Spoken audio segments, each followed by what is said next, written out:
ನಮಸ್ತೆ friends, good food land ಚಾನಲ್ಗೆ ನಿಮಗೆಲ್ರಿಗೂ ಆತ್ಮೀಯ ಸ್ವಾಗತ. ಇವತ್ತು ಕುಚ್ಚಲಕ್ಕಿಯಲ್ಲಿ ಮಾಡಿದಂತಹ ಅಕ್ಕಿ ರೊಟ್ಟಿ. ಇದಕ್ಕೆ ಸ್ವಲ್ಪ ಮಸಾಲೆ ಎಲ್ಲ ಹಾಕಿ ಮಾಡಿದ್ದೇನೆ ನಾನು. ತುಂಬ ಏನಲ್ಲ, ಆದರೂ ತುಂಬ ರುಚಿಯಾಗಿ ಬರ್ತದೆ. ಈರುಳ್ಳಿ ಹಾಕಿ ಮಾಡೋದ್ರಿಂದ ಪರಿಮಳ ಅಷ್ಟೇ ರುಚಿಯಾಗಿರ್ತದೆ. ಅದ್ರ ಜೊತೆ ಒಂದು ಮೊಸರು ಹಾಕಿ ಮಾಡಿದಂತಹ ಚಟ್ನಿ ಸಹ ತೋರಿಸ್ತಾ ಇದ್ದೇನೆ. ಸರಿ, ಹಾಗಾದರೆ ಹೇಗೆ ಮಾಡೋದೆಂದು ನೋಡುವ. ಇದು ನೋಡಿ ಕುಚ್ಚಲಕ್ಕಿ. ಇದನ್ನು ನಾನೊಂದು 6 ಗಂಟೆ ನೆನೆ ಹಾಕಿದ್ದೇನೆ. 2 ಲೋಟದಷ್ಟಿದೆ. 4 ಸಲ ತೊಳೆದು ಒಂದು 6 ಗಂಟೆ ನೆನೆ ಹಾಕಿದ್ದೇನೆ. ಈಗ ಮಿಕ್ಸಿ ಜಾರಿಗೆ ಹಾಕ್ತಾ ಇದ್ದೇನೆ ನೋಡಿ. ಒಂದು ಅರ್ಧದಷ್ಟು ಅಂದರೆ 1 ಲೋಟದಷ್ಟು ಅಕ್ಕಿಯನ್ನು ನಾನು ಮಿಕ್ಸಿ ಜಾರಿಗೆ ಹಾಕಿದ್ದೇನೆ. ಒಂದು ಫ್ರೆಶ್ ತೆಂಗಿನ ತುರಿ, ಇದು ಒಂದು ತೆಂಗಿನ ತುರಿ ದೊಡ್ಡದಾದರೆ ಒಂದು ಅರ್ಧ ಭಾಗ ಬೇಕಾಗ್ತದೆ. 1 ಕಪ್ಪಿನಷ್ಟು ದೊಡ್ಡ ಕಪ್ಪಿನಲ್ಲಿ ಹಾಕಿದ್ದೇನೆ. ಖಾರಕ್ಕೆ 1-2 ಕಾಯಿಮೆಣಸು ರುಚಿ ಕೊಡ್ತದೆ. ರುಚಿಗೆ ತಕ್ಕಷ್ಟು ಉಪ್ಪು, ಸ್ವಲ್ಪ ನೀರು ಹಾಕಿದ್ದಕ್ಕೆ ಸಾಧಾರಣ ಒಂದು ಮುಳುಗುವಷ್ಟು ನೀರು ಹಾಕಿ ನುಣ್ಣಗೆ ರುಬ್ಬಬೇಕಿದನ್ನು ನೋಡಿ.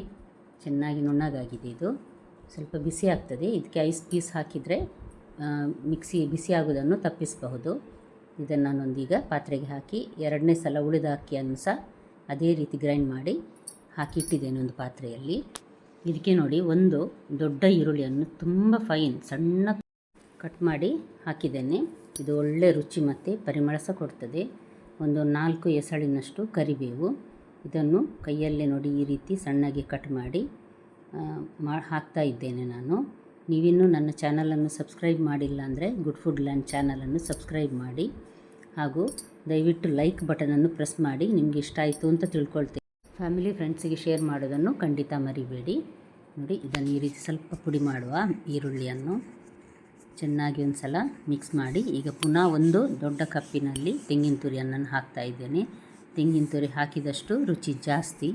ಅದಕ್ಕೋಸ್ಕರ ನಾವು ಕರಾವಳಿಯವರು ಧಾರಾಳವಾಗಿ ತೆಂಗಿನ ತುರಿ ಎಲ್ಲ ತಿಂಡಿಗೆ ಆಗಲಿ ಪದಾರ್ಥಕ್ಕಾಗಲಿ ಹಾಕ್ತೇವೆ ನೋಡಿ. ಇದಕ್ಕೆ ಸಹ ಹಾಕಿ ಈ ರೀತಿ ಒಂದು ಸಲ ಮಿಕ್ಸ್ ಮಾಡೋದು. ನಂತರ ಇಡುವ ಅಗತ್ಯ ಇಲ್ಲ. ಅರ್ಧ ಗಂಟೆ 1 ಗಂಟೆ ಅಂತ ತಕ್ಷಣ ಮಾಡ್ಬೋದು. ಕಾವಲಿಯನ್ನು ನಾನಿಲ್ಲಿ ಬಿಸಿ ಹಾಕಲಿಕ್ಕೆ ಇಟ್ಟಿದ್ದೇನೆ. ಈ ರೀತಿ ಒಂದು ದೊಡ್ಡ ಉಂಡೆ ಮಾಡಿ ಕೈಯಲ್ಲಿ ಈ ರೀತಿ ತಟ್ಟಬಹುದು. ಸ್ವಲ್ಪ ಕೈಗೆ ನೀರು ತಾಗಿಸಿ ತಟ್ಟಿಸಿದ್ರೆ ಸುಲಭ ಆಗ್ತದೆ.